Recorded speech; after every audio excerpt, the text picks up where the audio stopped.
Alors, je reviens sur la cyclicité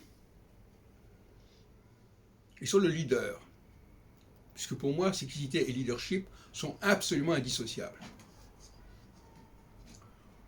Le rôle du leader, et je m'en expliquerai cet après-midi par un long article que je joindrai aux vidéos, le rôle du leader, c'est de lancer des modes, je dirais.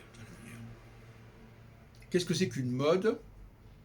Justement, ce sont des consensus qui sont acceptés par un grand nombre de personnes, mais qui ont été lancés par tel et tel individu, telle et telle personnalité.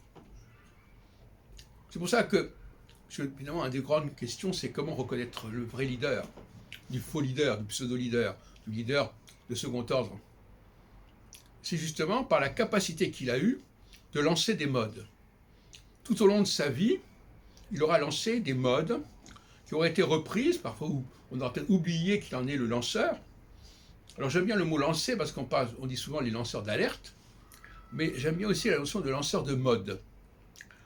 Et nous verrons cet après-midi dans mon article comment un même leader peut avoir lancé sur plusieurs décennies une bonne dizaine de modes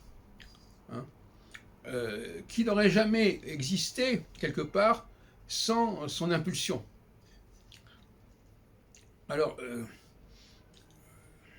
par ailleurs, je voudrais terminer sur ce point, quand un cycle se termine, eh bien, le leader passe à autre chose. Il va se renouveler, il va se lancer dans une autre aventure qui va également va déclencher des nouvelles modes qui vont s'ajouter aux anciennes modes qu'il a pu lui-même enclencher.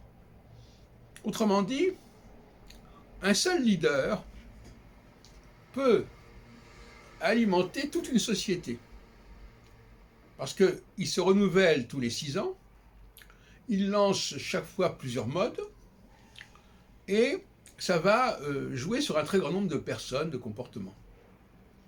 Donc vous mettez un leader dans un groupe donné, dans une communauté donnée, dans une société donnée, dans un pays donné éventuellement, mais enfin, pas forcément à ce stade-là. Les leaders ne sont pas réservés aux seuls dirigeants des pays. Ils peuvent aussi diriger, par exemple, ce qui est important pour moi, ce sont les leaders des communautés scientifiques, communautés religieuses.